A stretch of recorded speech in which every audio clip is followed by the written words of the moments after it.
My name is Rita Habeeb, or Rita. People call me Rita. And I am a senior studying allied health at Texas A&M. Dig 'em. Aggies. I'm going to get the gold 2 weeks, inshallah. I'll be there. Yes, be there or be square. I'm being serious. No, I think the big group is from Houston's coming. Okay, I was there last time. You were there? Yeah. Wait, I feel like I saw. Did you leave early? You didn't go to the dunk? I was there at the dunk. Oh, okay, Alex. When Ben did dunk? Yes. Well, half the Southern Diocese was there, so it was like I couldn't find you either. Am I supposed to restart? Because I feel like I just talked to a bunch of students. No, it's okay. No, okay, we'll do it again. Okay. There's no order. Like I understand. It's just so like I know myself, and I know when I edit these videos, like for OCCM or something, it takes so long. So I'd rather just like do it for like one take and just. It doesn't. With the way that these are formatted, the way I do the cameras, it doesn't change how long it takes me to edit. Okay. So. Okay. All right. So my name is Rita Habeeb, also known as Clarita. Everyone just calls me Rita. And I am a senior studying allied health at Texas A&M. What else? Yeah, I'm on the pre-physical therapy track right now. Is this better if I go down right here? No, you're good. I'm on the pre-physical therapy track. And yeah, that's basically it. And I think today we're talking about mission trips. We are. And you recently went on one? Yes, I went on the Hope mission trip. Is that the organization? July. Yes. The organization is Hope? Help okay. Other people excel.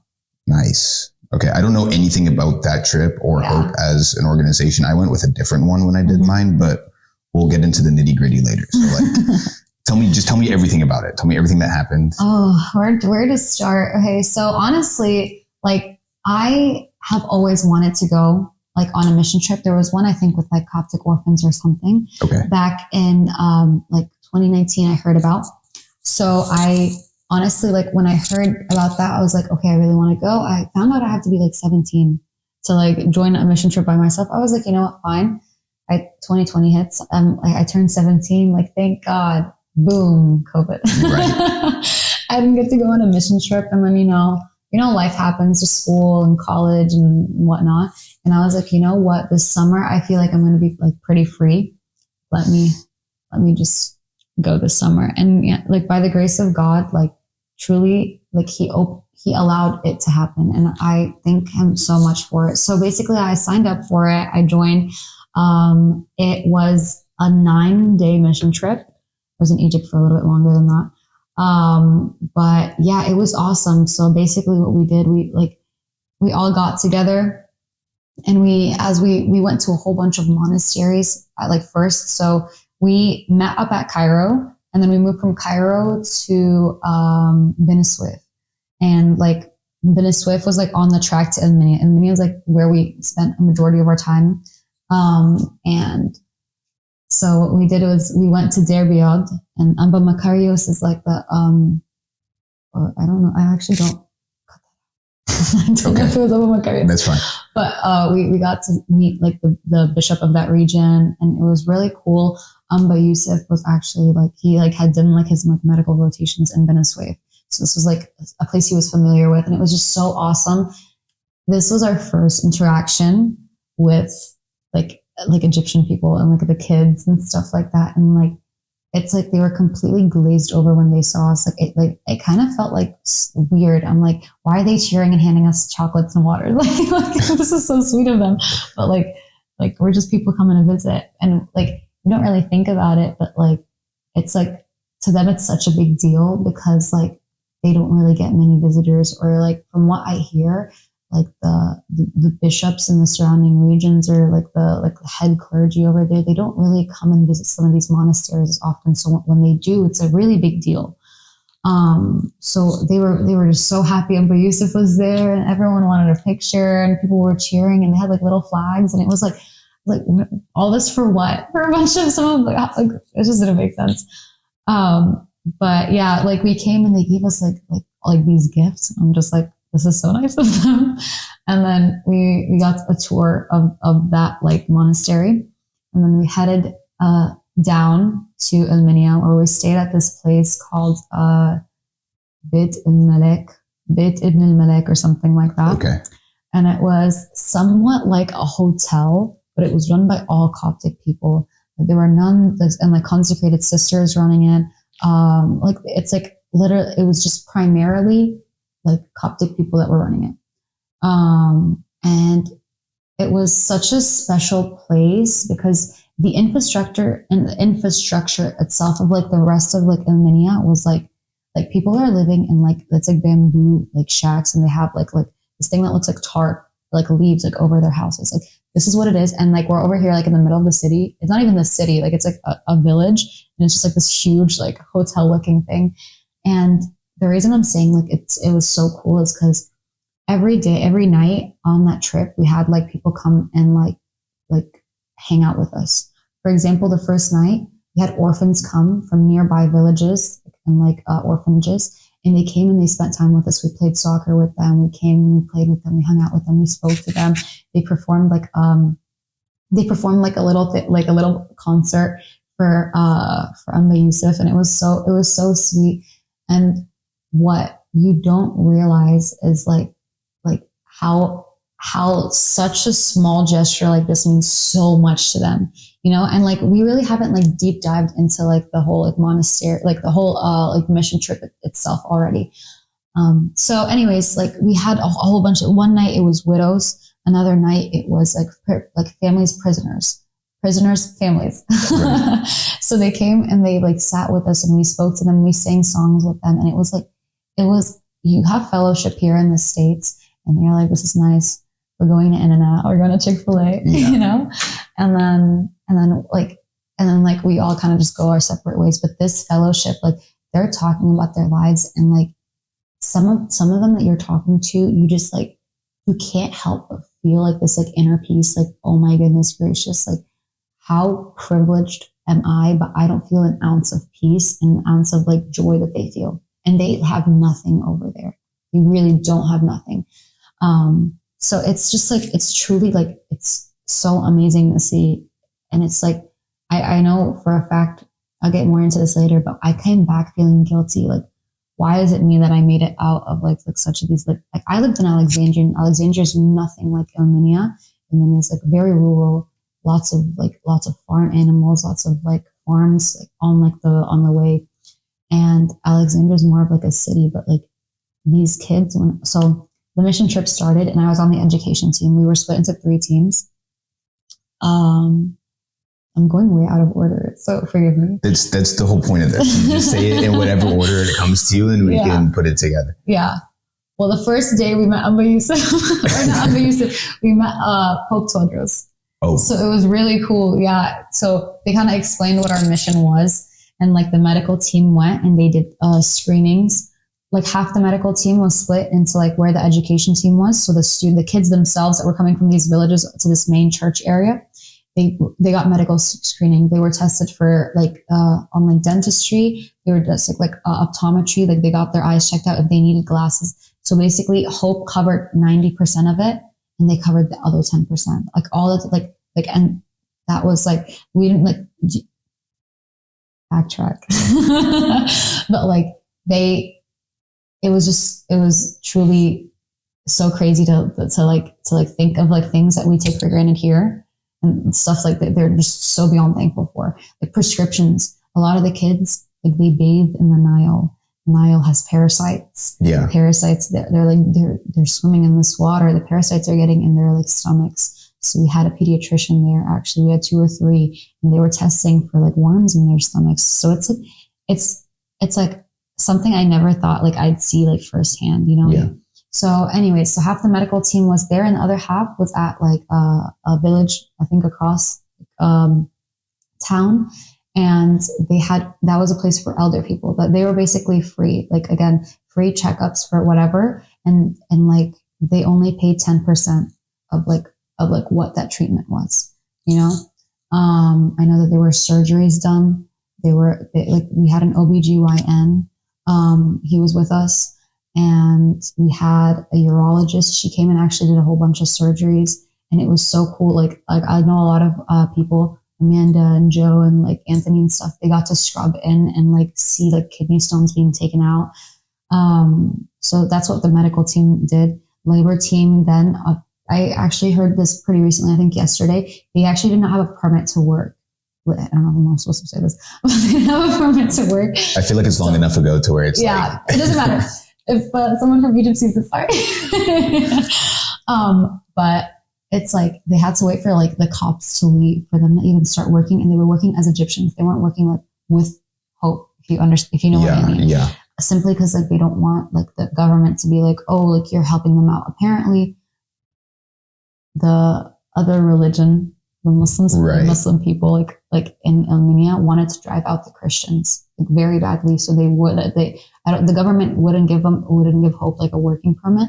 Okay. And for them to help build their houses, to help put help like make like cement like houses, and bricks and stuff like that.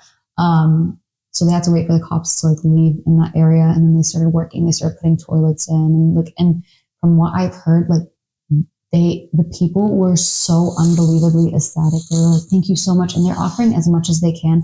They have nothing.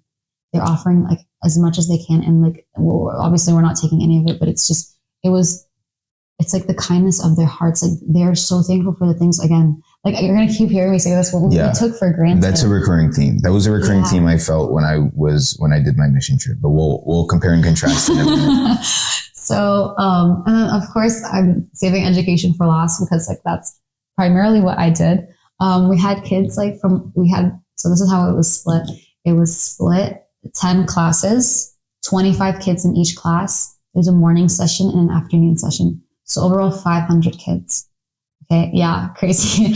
But it was, I ended up not actually having 25 kids in my first class. I had like maybe 10. Okay. And some of them had work and some of them like weren't able to make it. They missed the bus, like their village, something came up, and it's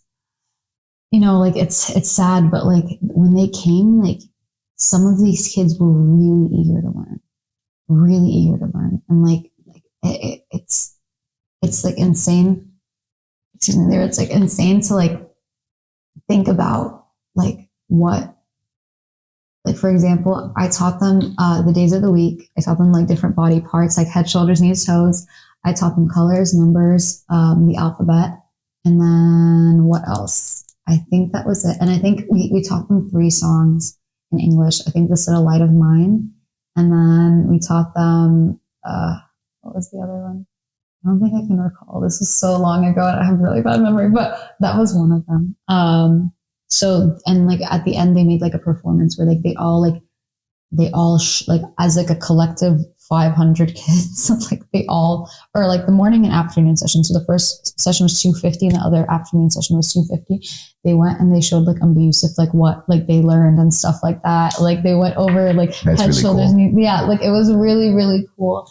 And it's just, and you hear some of these stories from these kids. Like I know for lunchtime, I got to sit with them and they like were asking me all these different types of things. Like, what's America like? And all this. And is it true that your chickens are like so big? And I was like, I think so. I don't know. I mean, like I live in Texas.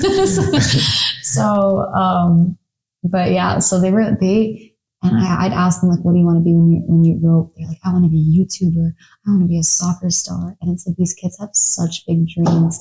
And it's like, it's like truly a sight to like where like none of them, like they don't feel like, obviously they feel oppression, but like it's not going to stop them from like dreaming of like, there isn't this concept of like a ceiling. Yeah. It's like they look at things and I think there's a huge spiritual element to that. As well. 100%. But yeah, please continue what you're saying. But like and moving on to the spirit, some of the like the shocks that I felt. Okay, some of the kids when I first initially met them, I am not super fluent in Arabic. Okay, so my Arabic's like pretty rusty. Me either. I get roasted all the time. Yeah, my Arabic is so rusty. And the kids oftentimes they bonded with each other. Many of them that were in the sessions were not from the same village. Some of them grew up with each other. Some were family members. But most of them weren't from the same villages as each other. So they were meeting each other for the first time. Something that they all found in common though was that we can make fun of like Tasoni Rita and like she like her Arabic sucks. So it was really it was funny, but that's something that they all bonded on. And something I noticed, I'd ask them like, their faith is so strong. And like, we're going to get into that, but like, it's not like a big difference that I've noticed. A lot of these kids would have like tattoos. And I'm like, again, we live in America. The concept, the idea of a 6-year-old having a tattoo is like beyond me. So like here, if I see it here, it's like concerning. But in Egypt, it's like they're so proud of their faith. And it's like not something like, oh, look, I have a tattoo. No, it's like they're showing it because they're proud. All of them have like the Coptic cross on their wrist, which obviously, like, you know, that's like a cultural thing. Yeah. And a sign of like resilience and courage. Half of them have like pictures of saints on their arms, and they have big crosses, like besides the little ones here and like the ones right here. Right. It's like, it's incomprehensible to me, which is like, I don't think I've ever seen that before. Like a full tattoo of like a depiction of a saint. And of course the small crosses on the hand. That's for people who don't know, that's a very traditional thing in the Coptic community to have the cross on. Which hand is it? It's the right hand. The right hand. Okay. And I clearly don't have one, but do you know the history of that? Yes. So I've heard different things, but this is the primary thing that I've heard. I heard that, I know back during like the Muslim rule, I could be very wrong, so please fact check me on this, or or completely cut this out if I'm wrong, and do your research. We'll Google it before this goes live. Okay, cool. But like during the Muslim rule, whenever they were persecuting Christians in Egypt, they didn't want the Muslims and the Coptic Christians to be buried in the same area. So they would have them have like a marking on their wrist to show that they were Coptic. Okay, so, and they would take those bodies and mass bury them together. That's one reasoning I heard. Another reasoning is that the Coptic people, because during the Muslim rule and Muslim persecution, they wanted to be able to identify each other. And it kind of became like a sort of like ID card, you know, even now in Egypt. And I know even last year, like with some people from the Hope Mission trip, like, so in order to get into some certain churches, they'd look at your wrist to see if you were Coptic. Because it's so scary. Someone can just pose as like a Christian, go in, they have like a bomb jacket or whatnot. It's terrifying. But yeah, so that's also another sign. And a lot of people, like you'll see it more in like Upper Egypt, they have it right here. And that's because whenever you go to shake their hand, it's like, I'm not really hiding anything. You could see that I'm Christian when you go to shake their hand. Okay, interesting. Know? And some priests, I've heard also some priests that they have it here. Because you know, when Abuna, like the father, has the cross in his hand, usually you kiss the cross first on his hand. So you kiss like the cross that's in his hand and also like the cross on his hand. Yeah. You know? And I've heard so many different things about it. And the culture behind it is so unbelievably rich and unbelievably, like, it's so cool. Like there's like, I feel like there's really nothing cool. There's a treasure trove that I have no clue about. I have to go back and read a whole time. But it's interesting seeing it there though, how there are differences, and like a child will have like full arm tattoos. Yeah. And I'll be like, oh, why do you have the saint? It's like, oh, it's my intercessor saint. I love this saint so much. And a lot of them had like Saint Mary like on their arms and stuff. And they're like, I love Saint Mary. And I was like, and these kids, like, I'm sitting here and I'm like, you know what? I'm going to go and I'm going to make an impact on this mission trip. I'm going to teach them English. Half of them already knew how to say their ABCs and how to count. And some that didn't, it was hard on them a little because they're like shy because they don't want to, although like they have like this sense of like humility, there's also that sense of like, I'm a little embarrassed that I, like, maybe some of my peers from other villages know this, but I don't. And it was something that was like hard for me to even comprehend myself. Like, okay, like I'm going to have to take it slow with this with one kid. And I do like one-on-one with him. Yeah. But what were they going to, they're the faith. Oh my goodness gracious. You talk to the smallest of kids. They have like the faith of like one of like our faith giants, like Abba Macarius or Abba Anthony. Like you're talking to them and these kids are like, no, like I don't need anything and God provides for me. And I'm like, oh my gosh, like I was freaking out like a month ago over like what I'm going to do with my life. And I'm like, God, like, why are you, like these kids have some of the biggest faith I've ever seen, truly. Like, and I'm like, I thought I was teaching them, but I was going over there to learn. And I came out of this like learning so much and just I will never forget these kids' faces. I will never forget their names, truly, because of like what I like experienced and the love that they shared. Maybe not with each other, because I taught boys, and the boys over there. I think that's universal. Like if you have boys a certain age, there's going to be it's a war zone, but that's how it's supposed to be. Yeah, the ages like ranged from like 8 years old to 15, like in one class, which is crazy because like what, but. And it was primarily supposed to only be, I think it was supposed to be 5th, 6th, and 7th. Okay. Or I think maybe 4th, 5th, and 6th. I think it was 4th, 5th, and 6th, because they realized that the 8th graders had to go to work and they weren't able to come to like the afternoon sessions or even the morning sessions. Like they had to go work and provide for their families. Some that don't have a father, some that are the sole provider of the household at like 13. And it's crazy to think of, like, this is incomprehensible to us here.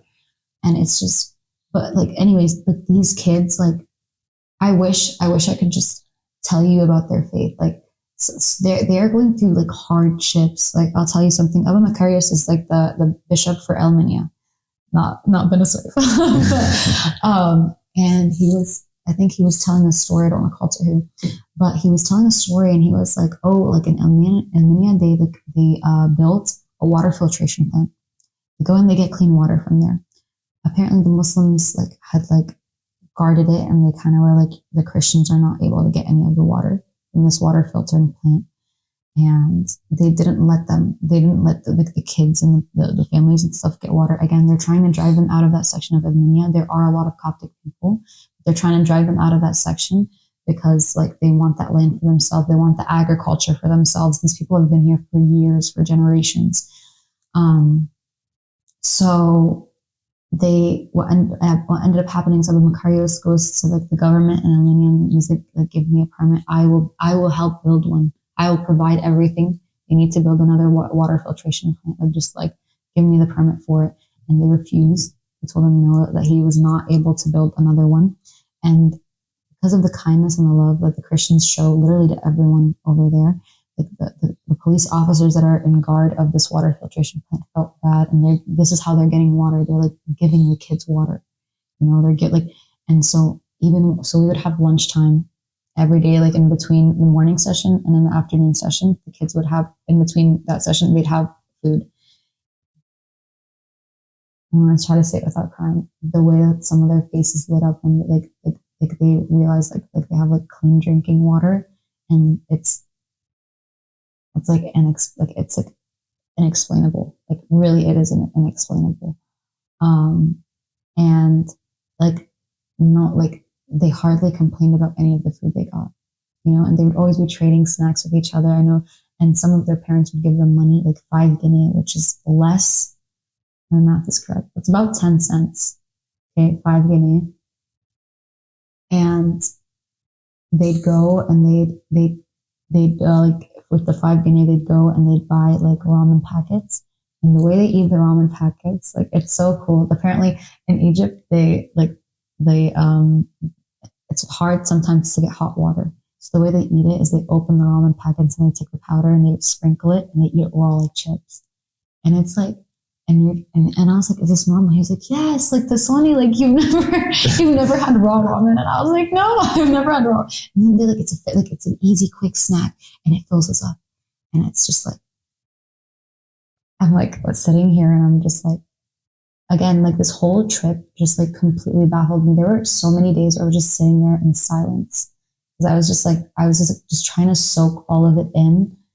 And I'm like, I can't comprehend me like even being here right now, And the cool thing about that, not only did we have like kids from different villages, we had college students from El Minya come and help us. Okay. So we had female and male college servants from some of the villages, and we had some from El Minya, the city itself, come, and they were helping us out. And them themselves too, they're asking us all about America and all this stuff. And it feels like there's such a huge cultural gap, like so big. Yeah. It's like, in Egypt, the girls are not really supposed to walk by themselves. Like, it's like not really safe. It's like they shouldn't be out past a certain time, yada yada. And it's like here in America, you don't really hear much of these things going. So yeah, so that's kind of like the mission trip side of it. Like, we came to serve but like at the end, like we came out and like learning so much more. You're the one who took from them. That was, I think, one of the big things because I also went in whenever I went, for context, I went on a medical mission trip to Bolivia in 23. And I went in with the same mentality. I was like, I'm so ready to help them. Like, I'm going to like feel good doing things to benefit their communities. And I go, and every interaction, like I was the one who took from it. Like they for sure looked at me like I was an alien, and I looked at them and I was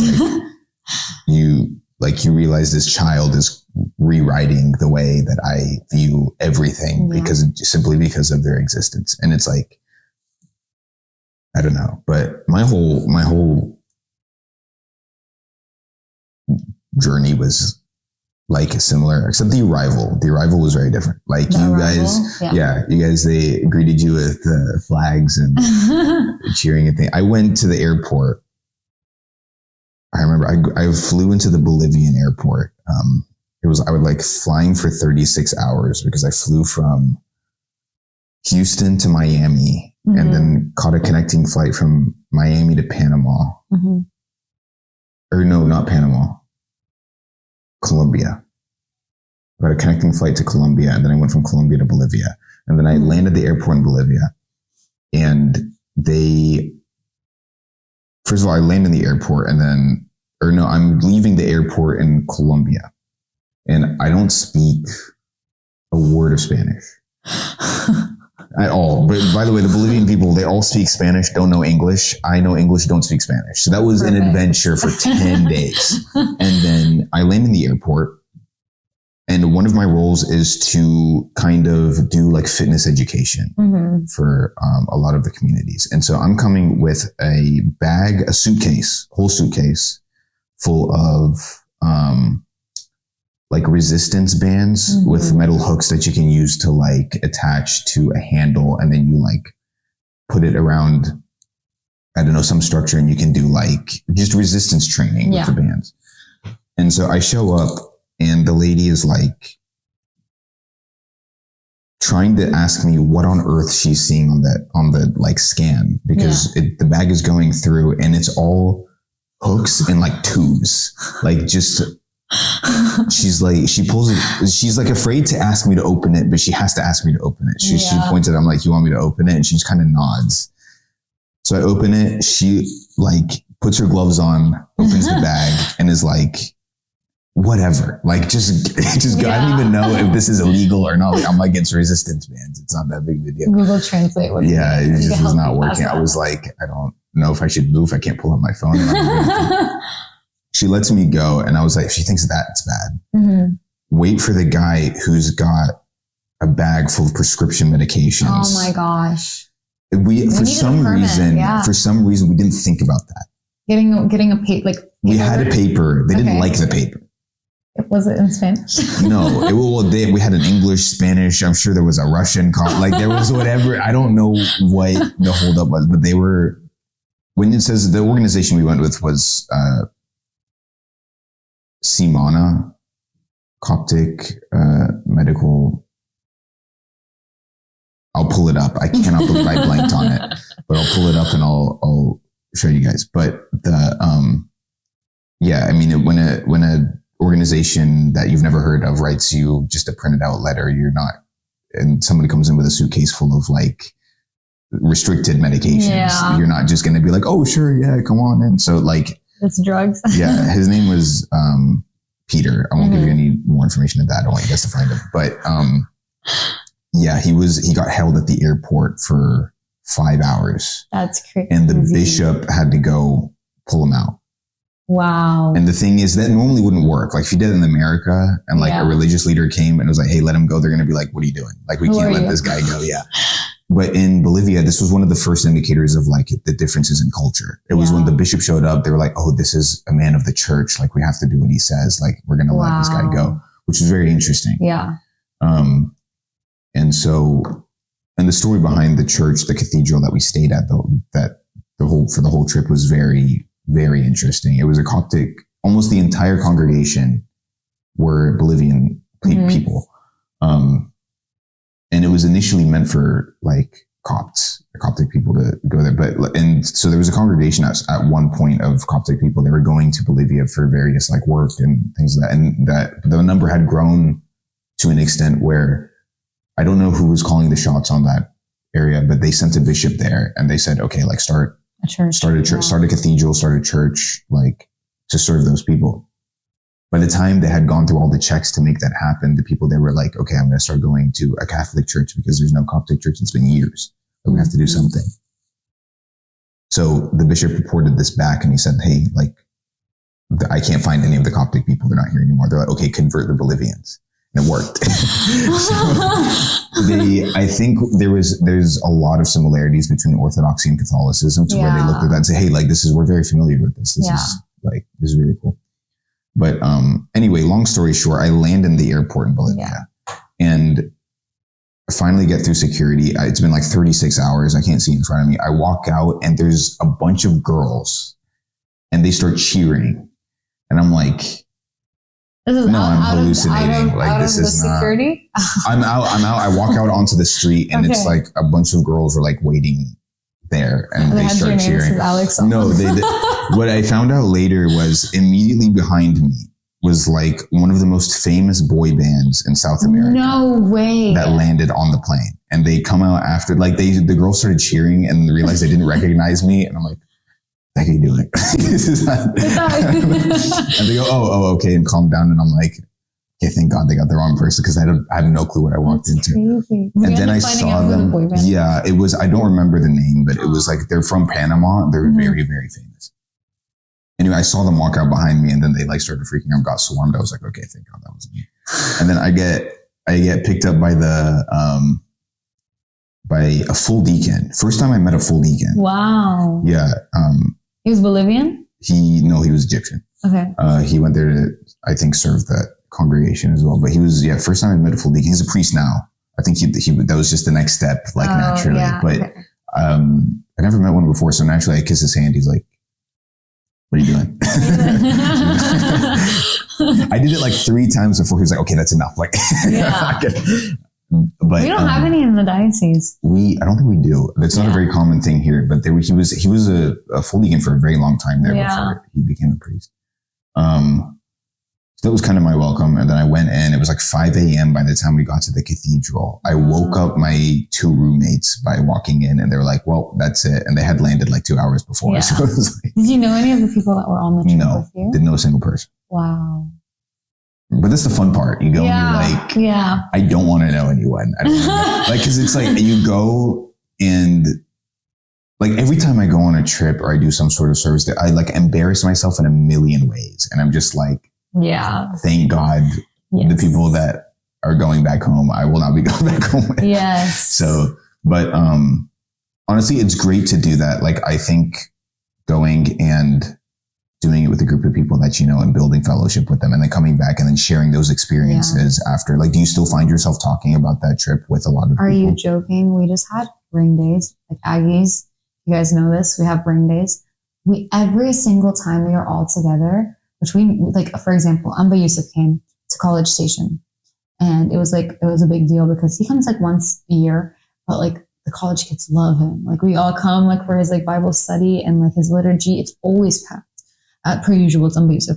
And like we took a mission trip picture with him and we all still talk on that like WhatsApp group chat. Excuse me, like WhatsApp was the only form of communication for everyone on that trip.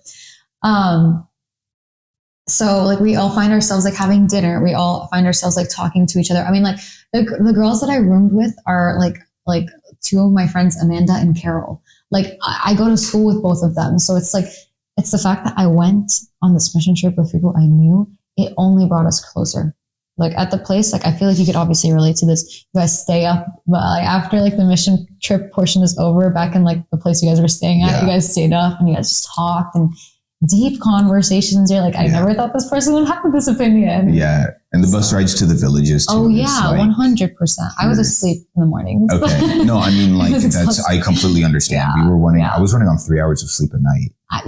And I was like, one night I actually pulled an all-nighter. It was like I got there, didn't sleep that first night. The first day, we like basically just briefed and then spent that whole day packing the medications that we managed to get through. Yeah. We only got 20% of the medications through. They held everything else. Way. Yeah. So we lost. Do you know what medication they held back? I don't know if there was a rhyme or reason for the ones they held back, other than it was just like sketch. We got one of the suitcases through, and the rest of them they were just like, that's it. We're not gonna. We can't. So, but by the grace of God, it lasted us through the whole trip. I don't know why. Like the people that needed like specific medications that they weren't able to go to the pharmacy to get, 9 times out of 10, we had it, and we were able to give it to them. Wow. So. Yeah, that doesn't, when everything looks like it's breaking apart and God's just like, what are you freaking out about? Like, I got this. But, what was I saying? You were talking about you got there and your roommates were like, okay, khalas, we're already up. So like we're already up. First night is shot, didn't get any sleep. And I was already up for 36 hours before that. And then get there. And there's a reason I'm going through the order of like how many nights I missed sleep. I think that night I got like 3 hours. We were up to like 3 organizing the medications we were going to take the next day. The next day we hit like 2 villages. We started at like 6 a.m., hit 2 different villages, came back. It was like midnight, and then basically did it again. And we would wake up early some mornings and, you know, like organize the medications we were going to take, make plans. We would like have to have a flow. It's like patients would come in, we would triage patients, like, get them to whoever needed them. We had an OBGYN, we had primary care, we had, who else? We had a dentist, we had like quite a few people, we had a pharmacist as well. So figure out who they needed to go see, like go and see. So it was like every time we would do that, we would come back in the night, figure out what went right, what didn't go right, change it, do the next day. So there's always something that we're doing. Yeah. And I ended up, it was like 3 hours of sleep a night. The nights I did get sleep, which were probably all but one. And then one night in the middle somewhere, I didn't get any sleep at all. And I am dependent on sleep. Yeah. Absolutely. Like I need 7 to 8 hours a day for me to even think. And so the fact that I was able to go and like have really cool conversations and triage patients and get the blood pressures right with no equipment. And then like that went to show, like I literally remember looking down and I was like, I shouldn't be standing right now. But the Holy Spirit wants to do something. Yeah. And that was like, those were the most exciting moments. And I was like, I know God is doing something because this is completely out of my capabilities and I'm still doing it. So it's like, and God made it like very clear through past experiences, like, unless I give you the energy, you will not have it. Yeah. Because, you know, you relate to that a little bit, but, yeah, those were the cool moments, and having conversations with people and learning how to connect despite not speaking the language. Yeah. And I didn't really realize how big of a deal that was, not in terms of like, we had translators and things like that. It wasn't like just in the dark, but, they still looked at me like I wasn't really like a real person. I was like a machine that was kind of like taking their blood pressure, and then I would talk to the translator and the translator would talk to them. Yeah. And the translator would talk back to me like, okay. And I'm just like, who's this person who's prodding at me and trying, like putting this blood pressure cuff? I remember this one boy, actually, he must have been like 8 or 9 or something. And he needed to get one of his teeth pulled. And he was we had like,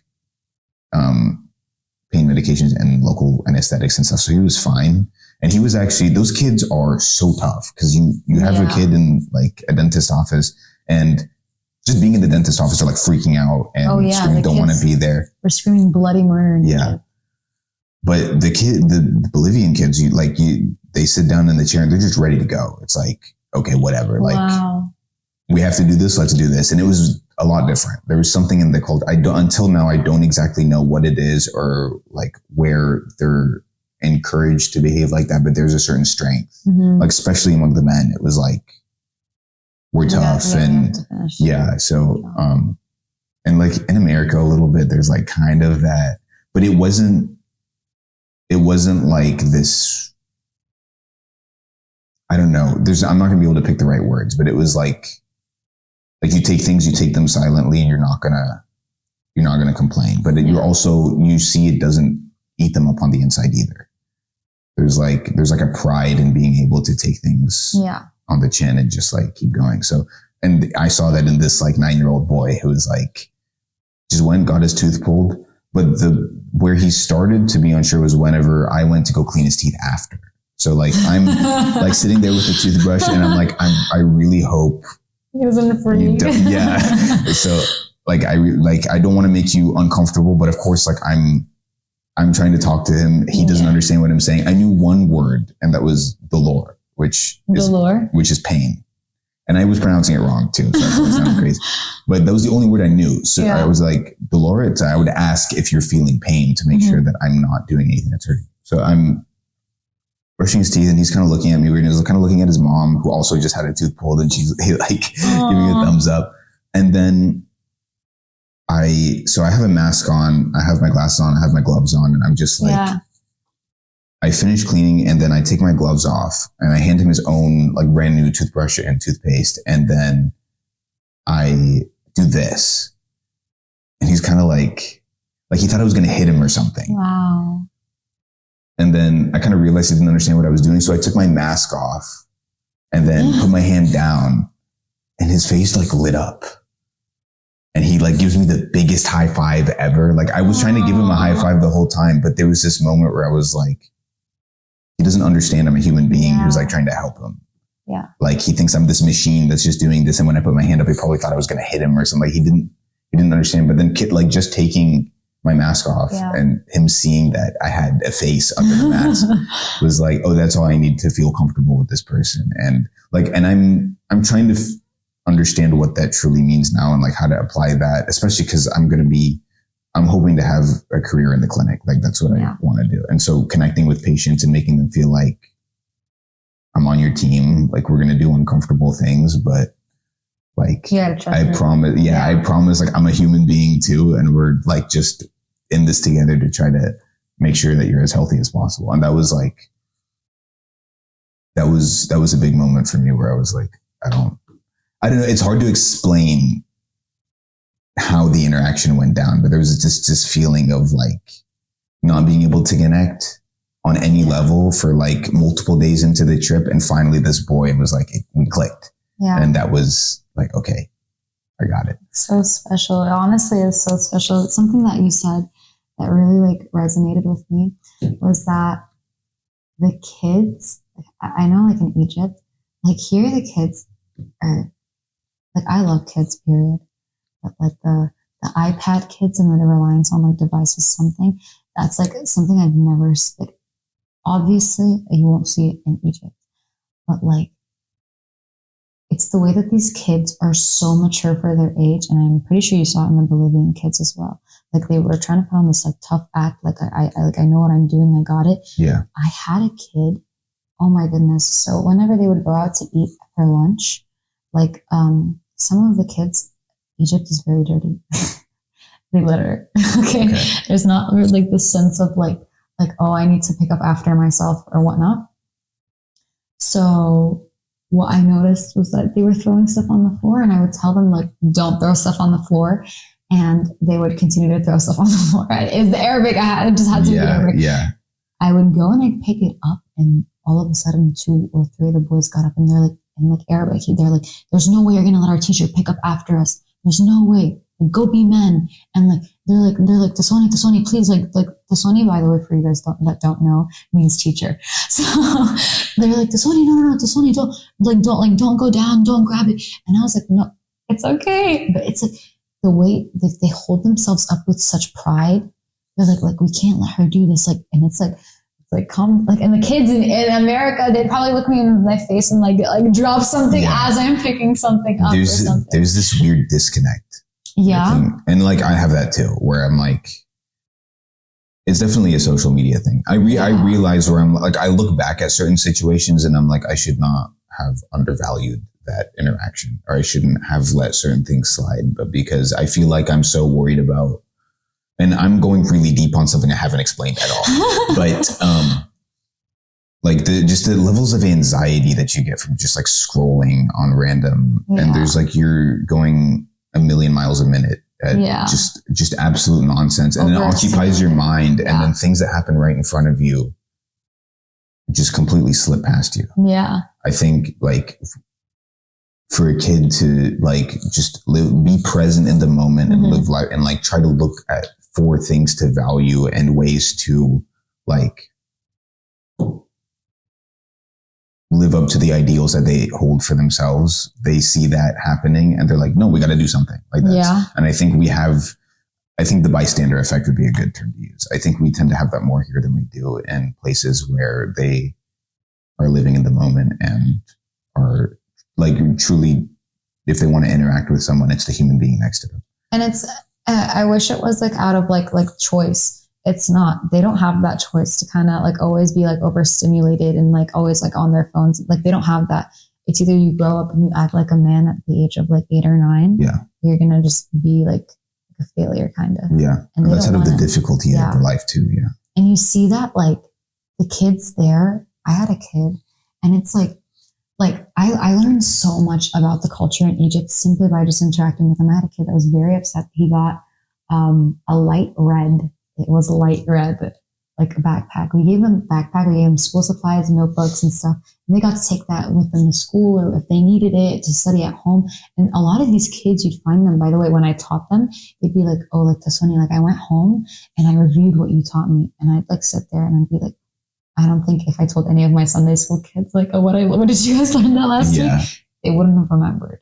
But these kids, because they're grabbing information, it's like I'm never going to get this information again if I don't cling on to it now.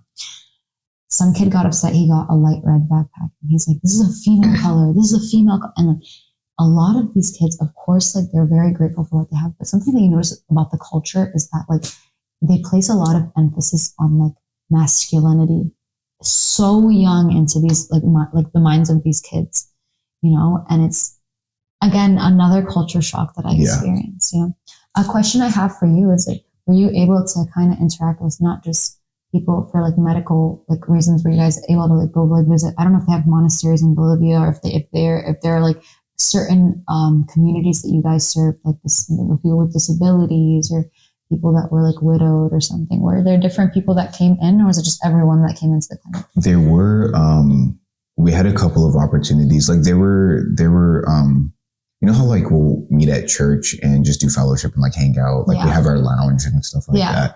The cathedral kind of served as that area. So like the Bolivian kids that were part of the church would just like come hang out and we would hang out with them when we were done for the day and like we would get back to the cathedral and just change out of our scrubs and hang out and like play soccer or whatever.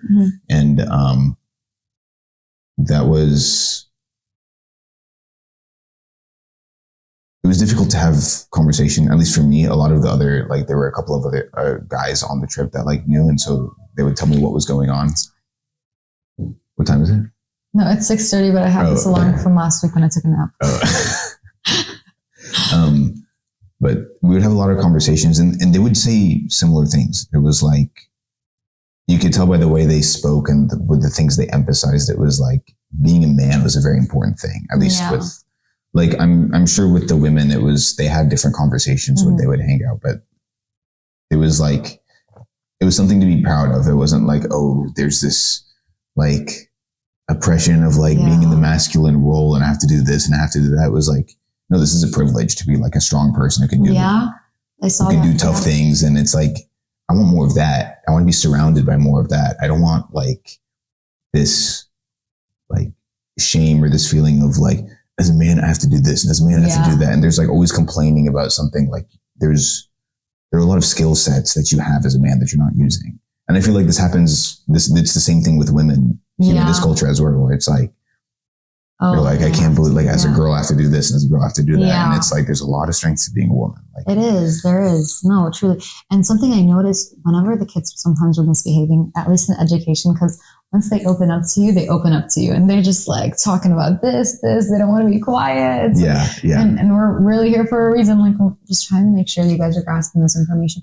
And something like sometimes when I would be having a hard time, like settling them down or whatnot, some of the village servants would come in and they'd be like, or like their Sunday school teachers would come in and they'd be like, who, like, which one of you guys is like not acting like a man? Who wants to act like a man? And the kids, all the boys are like raising their hands. Like, there is this sense of like pride and like I'm supposed to be like this respectful gentleman, and I sometimes I'd ask the kids, they'd be like, oh yeah, like I'm the oldest of, like my mom has the kid would be like maybe 10. He's like, I have a 5-year-old brother, a 3-year-old brother, and a baby sister. Or he, like another one, he's like, I have 2 super older sisters, or like they're like almost like getting married, and I'm actually the youngest, and he'll be like 8.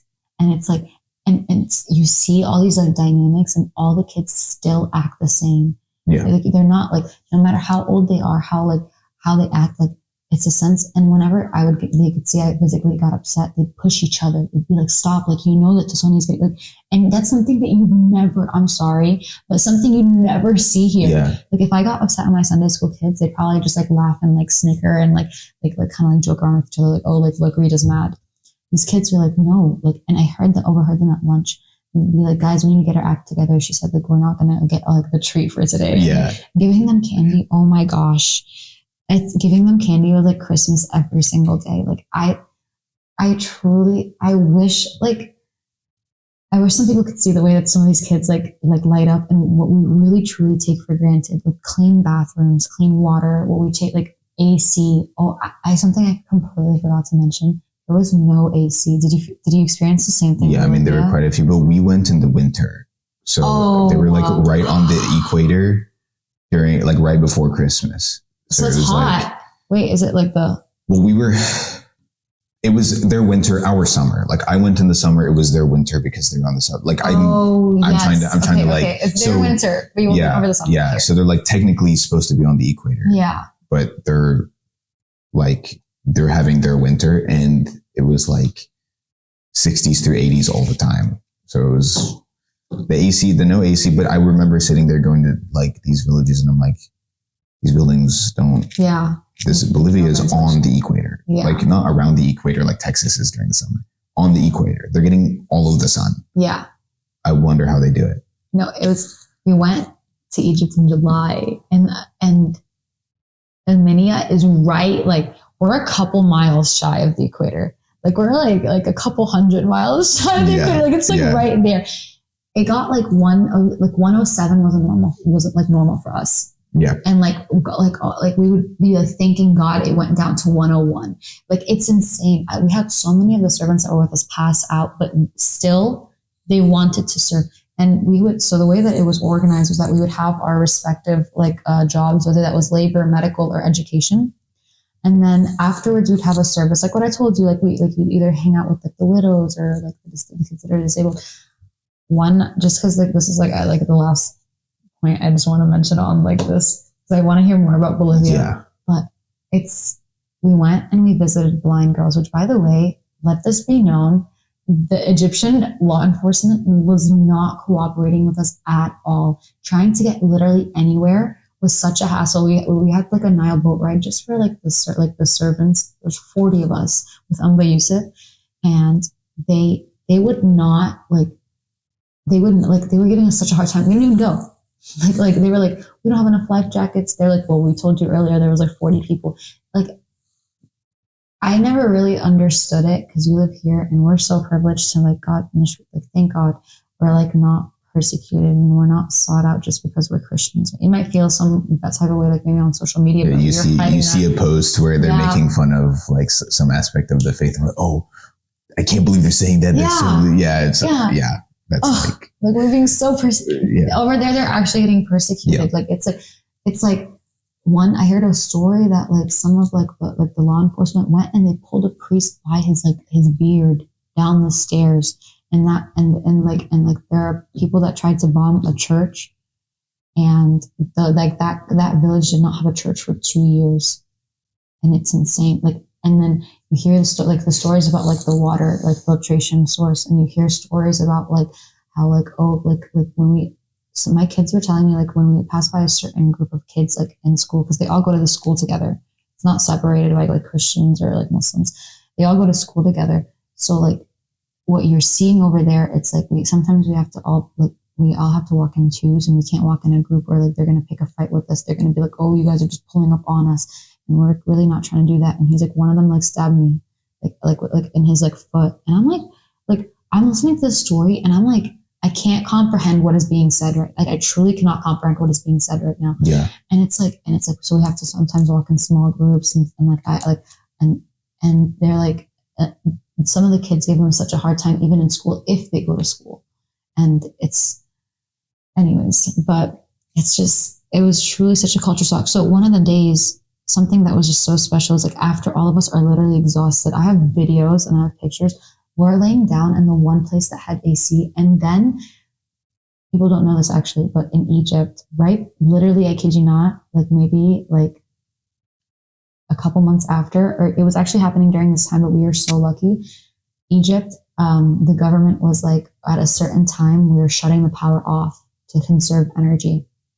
So for us, after I was done with the mission trip, I wanted to go visit my grandfather in Alexandria, which from Cairo is, I think, like a 3-hour drive. And it was it was always off, like, thank God, between like 6 and 7. So in some areas it would be from different times, like from like maybe like 3 to 6 a.m. But like, thank God, like the time that I was there, like was right after that ban was being lifted. And so like it was fine, but like the power cut out while we were in Egypt. And something, I don't know if you noticed this, maybe not the same in Bolivia because it's a little bit more towards the winter. There are so many flies in Egypt, which is crucial to this next part of my story. These kids, because you see the way that they live, like they are unfazed by literally nothing. I'd be seeing like this is like, again, part of the culture. I'm still fairly new into this mission trip. I'm still teaching them. This is what I can't. There are flies everywhere. Flies are crawling on their faces, in the back of their hairs, on their hands, by their eyelashes, by their eyes, going up their nose, going in their mouth, by their mouth. It's like, and they are not fazed by it whatsoever. And this is not to say that the kids don't like wash themselves. Some of these kids came very clean. And if they had if they had the time to shower and stuff like that, even though some of them show up in the same clothes, they have nothing over there. They like, even then, the way I was trying not to look pretentious. Like if I was helping a kid out and like writing something, they're trying to write their name in English, which we help them out with that as well. The kid, it would fly like by its face, and I'm like this close to them, and I'm trying to not swat it because I don't want to embarrass them. They're like, oh, like sorry. Like some of them would apologize if the flies were coming around them, and it's like heart wrenching. Like I'm like, don't apologize. You know what I mean? Yeah. It was crazy. It was like so I keep going around this topic. Anyways, long story short, like we were all exhausted after our respective duties. And towards the end, we still had a service if you wanted, which by the way, it was optional for everyone, but like 90 to 95% of the people still showed up, even though we're exhausted. We worked like 9 hours. It was from, I think, 8 in the morning to 5 in the afternoon. Yeah, we're working like 9 hours, and then there's a service. So it's like one thing after another. Yeah. We barely had time to eat or get changed or anything. And this is the last thing I'm going to say on faith. I know I've been talking a lot. I want to hear everything you have to say. Everyone wants to hear everything you have to say. But we got to visit the blind girls, which again, the police were giving us a very hard time. And the drivers in Egypt have the utmost confidence. They think like the most narrowest streets they can just slither through, drive through. It was crazy. But yeah, so we were having like a lot of problems with the police, whatever. Finally, we get to like this place that's run by nuns. It's like in an apartment building, and it's all composed of blind orphans. And it's, oh my goodness, it's just, I can say this story over and over and over and over and over again. But like I don't think like I can put enough emphasis on like how much I felt God in that single room. We went upstairs. 12 flights of stairs. I was actually panting, dying. One of them comes up and she like offers, she can't even see me. She's offering me like something to drink. So we have water, we have soda. And I was like, thank you. Like, it's okay. I'm okay. I go sit down.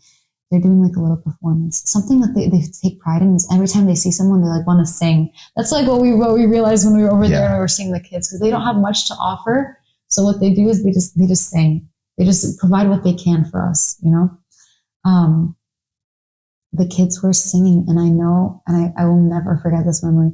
One of the songs they were singing is how blessed are they were talking about how blessed are those who can see the Mother of Light. They're singing about Saint Mary, and they're like, and I'm like sitting here, and there's probably a video circulating on the WhatsApp group chat. I'm full on sobbing, because I'm like, one, I will nowhere, like I know these girls, I know for a fact with my whole heart, and I can confidently say this, these girls have felt more of Christ's presence. These girls, like they're singing a song about seeing the Mother of the Light. Like I know for a fact, like these girls, like the spirit they emit from them is like the whole, like the Holy Spirit is 100% dwelling in them and around them and with them at all times. And I'm like, these girls like can't see, but they have a better chance at seeing God than I do, and at feeling His presence than I do, and they have a better chance of seeing like the Mother of Light than I do. And I was just sobbing because I was like, I was just so unbelievably moved by this, and it was incomprehensible. Like truly, like I was like, I just couldn't. And we ended the night with like singing like Christian songs with them, and we sang some in English, and they sang for us in Arabic. And these girls, like they're like, even though like we can't see, we have big dreams. She's like, one of them wants to be like, she wants to like be like a journalist, or and it was like, and she was like, I hope like I can work for the government and stuff, but they won't let them have like real jobs, kind of, simply because of their disability. But it's like to see that they're not shaken by anything, and none of either the orphans or the women or the widows or the families of prisoners, none of them, truly none of them, you felt like they were missing anything, or that like they complained about their situation, or that something was like different about their lives, or they were oppressed. Not at all. Like every single person I met had this utmost gratitude, and everywhere we went is always thank God. God has been so good to us. Thank God. And it's just, do I thank God for what I have? I have like 1,000 more than what these people have. I have a roof over my head. I have food on my table. Some kids are not fortunate enough to have like clean water. Like, am I this thankful? So coming out of this mission trip, I felt like immense guilt. It's like, I was like, why me? You know? So it's just, I know for a fact, like that trip alone, 100%, like I probably came into that mission trip, like searching for something, and it was unexplainable what I was searching for. I come out and I feel like I found it. Yeah. And 100% that was like God and the presence of God in my life. And it's like a God-sized hole, and interacting with all these different people. I know for a fact, some of them I was interacting with Christ himself, like 100%. Yeah. So sorry again about that. No worries. Stop.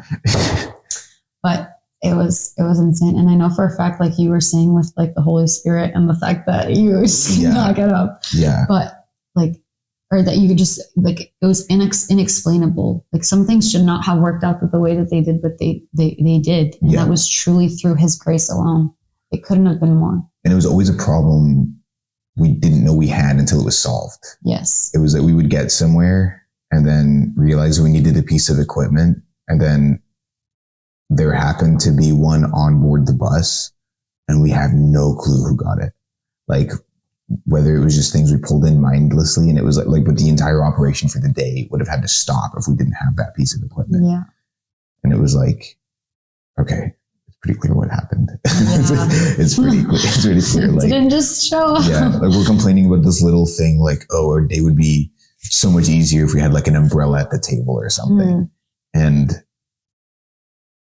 it was like this huge problem that got solved in a huge way. And no one would have known had we not been paying like a little bit of attention. So yeah, the thing about God being on your team and like pushing you through situations that you didn't think you'd make it through is a huge deal.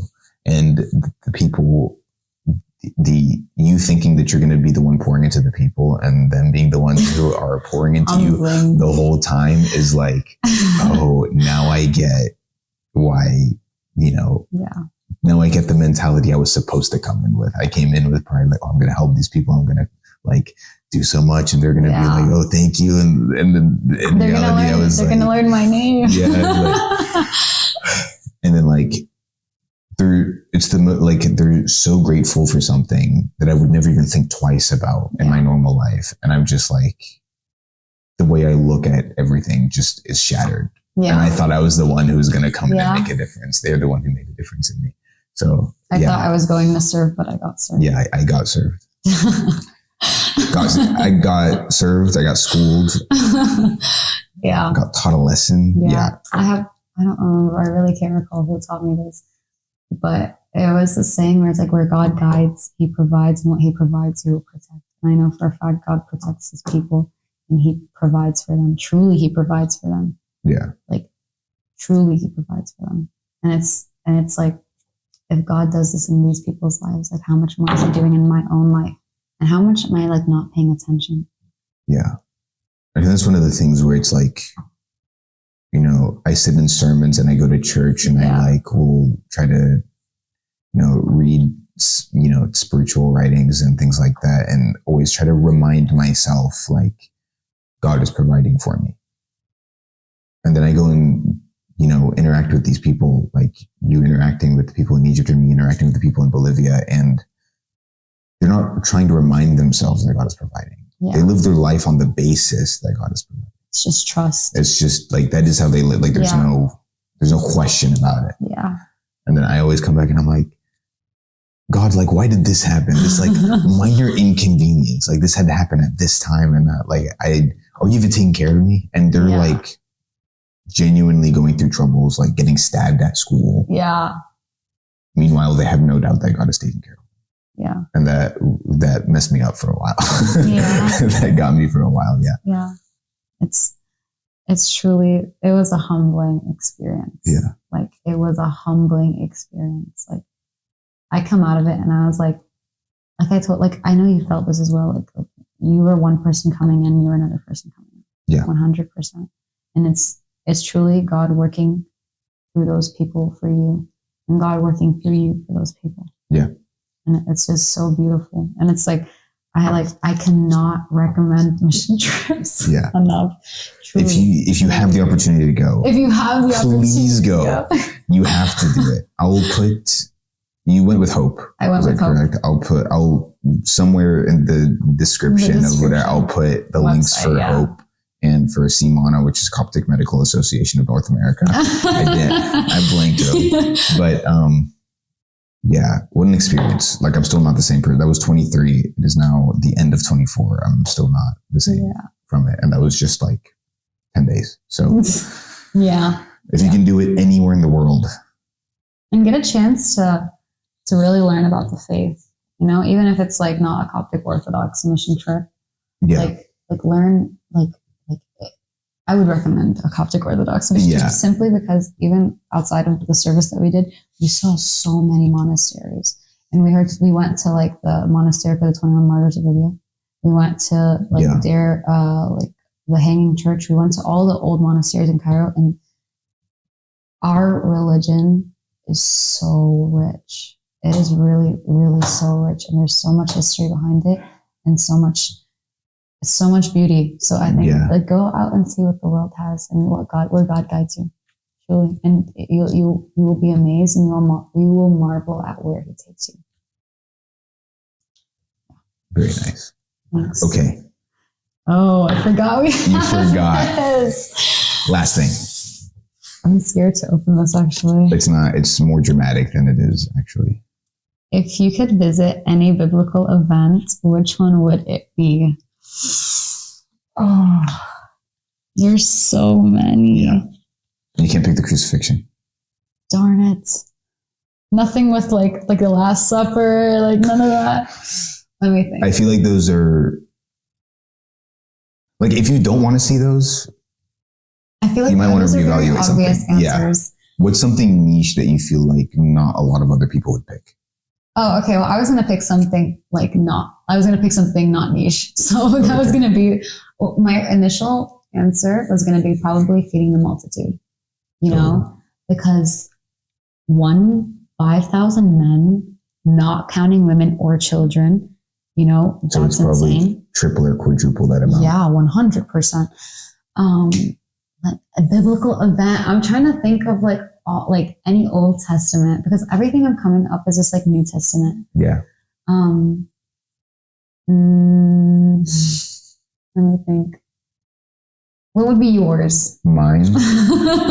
Uno reversed card. I think one of the things I would want to see is the creation of Adam. I don't know. So are we seeing this as like a third entity, like a being, like we're just observing? Like, yes, you're physically observing it. We're not in the story itself. You're a fly on the wall. Oh my gosh. I feel like I'm like thinking so niche, like parting of the, like, can you imagine parting of the Red Sea? Yeah, that's also crazy. Let me think of there are so many Bible stories, Rita, and I'm blanking so bad right now. No, picking one is hard. Yeah. No, picking one is insane. Yeah, that's why I like this question, because you have to be. Maybe the nativity as well. Like, okay. That's also really cool. I can't pick one. Oh my gosh. Let me reread. It's just any biblical event, any one that. Those are all valid answers. So like they all are valid. You know what? I'm gonna be basic again.